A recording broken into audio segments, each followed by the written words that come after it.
तो चलिए, हमारा जो आज का टॉपिक है वो है मौलिक अधिकार। अब मौलिक अधिकार से हम लोग देखिए क्या समझते हैं। पहले हम ये समझते हैं कि अधिकार किसको कहते हैं, ठीक है। तो क्या होता है अधिकार बाबू? समाज में कोई भी व्यक्ति के विकास के लिए जो व्यवस्था दिया गया है उसी को हम लोग क्या कहते हैं? अधिकार। क्या कहते हैं? अधिकार। क्या कहते हैं? क्या लिखा हुआ है मौलिक अधिकार? देख के नहीं पढ़ने आ रहा है? बोलिए, समाज में व्यक्ति के विकास के लिए प्रदत्त व्यवस्था को अधिकार कहते हैं। जैसे आपका अगर भारत में जन्म हो गया तो आपको कुछ अधिकार मिल गए, ठीक है। अब यह जो हमारा अधिकार है, या भारतीय संविधान में जो मौलिक अधिकार है, ठीक है, उसी को क्या कहा जाता है? संविधान की अंतर आत्मा कहा जाता है। क्या कहा जाता है? अगर आपसे क्वेश्चन पूछता है बाबू कि संविधान की अंतर आत्मा किसे कहते हैं, तो आप क्या बोलेंगे? मौलिक अधिकार। अब अगर आपसे कोई पूछे कि मौलिक अधिकार जो है तो संविधान में कहाँ है, तो संविधान के भाग 3 में है। किसमें है? अनुच्छेद कितना से कितना तक? 12 से 30 तक और 32 से 35 तक मौलिक अधिकारों का वर्णन किया गया है। अब देखिए मौलिक अधिकार कौन कौन से हैं। तो भारतीय संविधान में 6 मौलिक अधिकार हैं। कितने मौलिक अधिकार हैं? कौन कौन है? नंबर 1 है समानता का अधिकार। समानता मीन्स बराबरी का अधिकार।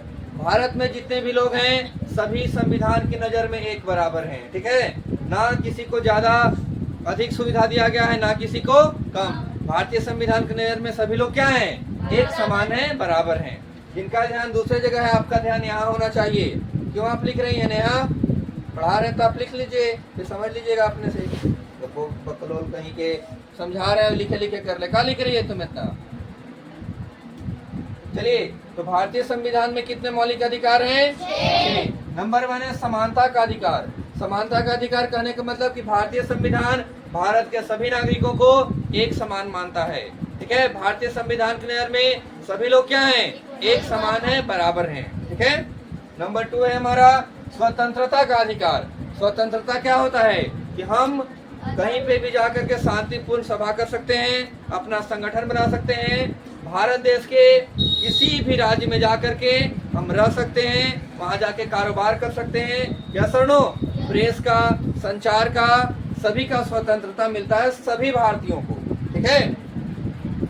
नंबर 3 है शोषण के विरुद्ध अधिकार। शोषण के विरुद्ध अधिकार कहने का मतलब कि मानव तस्करी। मानव तस्करी समझते हैं? इंसान को बेचना खरीदना, ठीक है। जबरन काम करवाना। 14 साल से कम उम्र के बच्चों से अगर काम करवाया जाता है तो उसी को बोलते हैं बाल मजदूरी। क्या बोलते हैं? वैसे तो 18 साल शायद हो गया, 18 साल से कम उम्र के बच्चों से काम नहीं करवाना है, ठीक है। तो बाल मजदूरी करवाना भी क्या है? कानूनन अपराध है। तो मानव तस्करी, बाल मजदूरी, ये सभी क्या है?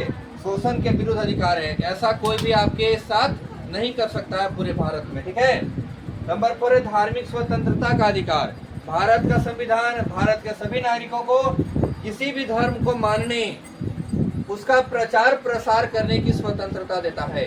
आप किसी भी धर्म को मान सकते हैं, ठीक है, और किसी भी धर्म का आप प्रचार प्रसार कर सकते हैं। या सुनो, सांस्कृतिक और शैक्षणिक अधिकार। तो भारत का संविधान भारत के सभी नागरिकों को सांस्कृतिक, आपका जो संस्कृति है, हिंदू धर्म की अलग संस्कृति होती है, ठीक है, मुस्लिम धर्म की अलग संस्कृति होती है। या सुनो, तो आपको अपने तरीके से रहने का भी अधिकार देता है और वो अपने संस्कृति को बढ़ावा देने का भी अधिकार देता है। और शैक्षणिक अधिकार, शैक्षणिक अधिकार मतलब आप अपनी भाषा का प्रचार प्रसार कर सकते हैं। आपकी जो भाषा है, जो आपका पढ़ाई लिखाई है, ठीक है, आप किसी को पढ़ा सकते हैं, आप स्कूल खोल सकते हैं, आप ट्यूशन खोल सकते हैं, आप किसी को सिखा सकते हैं, लेकिन वो शांतिपूर्ण होना चाहिए। ये नहीं कि आपके वजह से लड़ाई झगड़ा दंगा हो रहा है, ठीक है। नेक्स्ट है संवैधानिक उपचार का अधिकार। अगर कोई भी व्यक्ति आपके साथ कोई दुर्व्यवहार करता है जिससे आपके इन सभी मौलिक अधिकारों में से किसी का भी हनन होता है या आपको ठेस पहुंचती है, ठीक है, जैसे कि आपको स्वतंत्र नहीं दिया जा रहा, स्वतंत्रता नहीं मिल रहा, आपको एक रूम में बंद करके पैक करके बड़ी मार मारा, ठीक है, तो ये आपके मौलिक अधिकार का हनन हुआ। या सुनो, तो आप उसके खिलाफ क्या कर सकते हैं? कानूनन कार्रवाई कर सकते हैं। अगर आप अपने धर्म का प्रचार प्रसार कर रहे हैं और कोई आपको मारता पीटता है, आपको प्रचार प्रसार करने से रोकता है, तो आप उसके खिलाफ जाकर के क्या कर सकते हैं? केस कर सकते हैं, ठीक है, आगे समझ में। तो हमारे भारतीय संविधान में कितने मौलिक अधिकार हैं? 6 मौलिक अधिकार हैं। कौन कौन? बोलिए। समानता का अधिकार, स्वतंत्रता का अधिकार, शोषण के विरुद्ध अधिकार, धार्मिक स्वतंत्रता का अधिकार, सांस्कृतिक और शैक्षणिक अधिकार और संवैधानिक उपचार का अधिकार। भारतीय संविधान की अंतरात्मा किसे कहते हैं? मौलिक अधिकार भारतीय संविधान के किस भाग में है? कितना से कितना अनुच्छेद तक है? 12 से 30 और 32 से 35 तक। अधिकार किसे कहते हैं?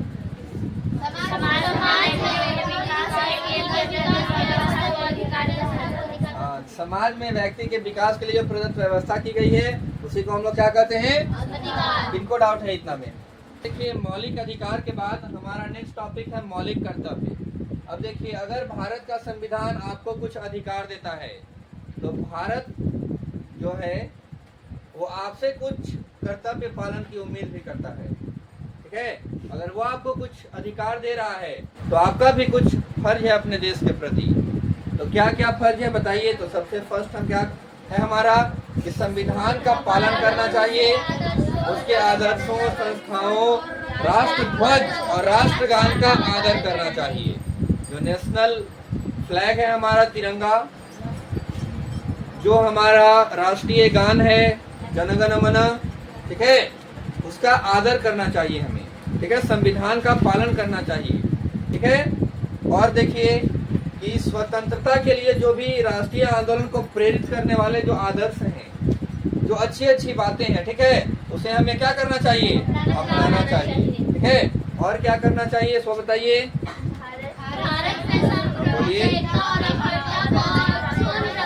भारत की जो संप्रभुता है, एकता है और भारत की जो अखंडता है उसे अक्षुण्ण रखना चाहिए। मतलब आपके वजह से उस चीज में मतलब अलग नहीं होना चाहिए कोई। ठीक है, मतलब उसकी भारत की जो एकता है वो अलग नहीं होनी चाहिए। ठीक है, भातृत्व का भावना होना चाहिए, ब्रदरहुड का। ठीक है, हिंदू मुस्लिम भाई भाई, ठीक है, सब मतलब हिंदू मुस्लिम सिख ईसाई सब भाई भाई।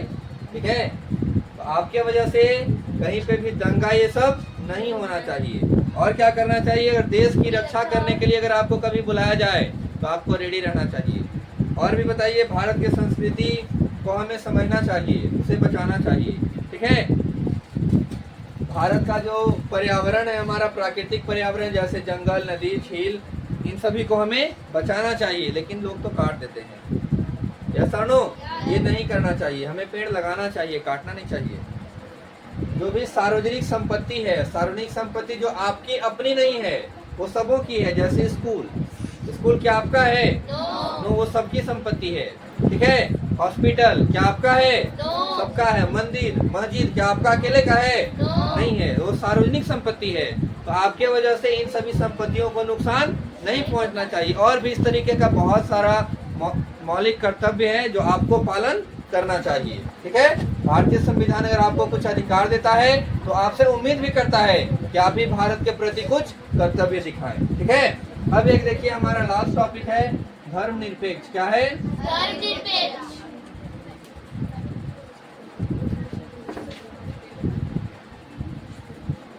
आगे बनाइए ना जरा, तो आगे बनाइए, 7 तक हो गया, 8 बनाइए। प्रायिकता तो सबसे आसान चैप्टर है पूरे किताब का। क्लास 9 से पढ़े आ रहे, 10 पढ़े, एक पर एक 11 क्लास पढ़ रहे हैं। अब देखिए ध्यान से सुनिएगा, धर्मनिरपेक्षता जो हमारा टॉपिक है, तो धर्मनिरपेक्षता होता क्या है? धर्म के प्रति निरपेक्ष होना, यही हमारा क्या है? धर्मनिरपेक्षता है। ठीक है, कि भारतीय संविधान सबको क्या कहता है कि आप अपने धार्मिक विश्वास को, उसके तौर तरीके को क्या कर सकते हैं? अपना सकते हैं। ठीक है, इसलिए धर्म की शक्ति राज्य से अलग है। ठीक है, धर्म को राज्य से अलग रखने की जो अवधारणा है उसी को हम लोग क्या कहते हैं, धर्मनिरपेक्षता। क्या है धर्मनिरपेक्षता? बोलिए, धर्म को राज्य से अलग रखने की अवधारणा को धर्मनिरपेक्षता कहा जाता है। धर्मनिरपेक्षता का क्या अर्थ है? धर्म के प्रति निरपेक्ष होना। क्या इसका अर्थ है? धर्म के प्रति निरपेक्ष होना।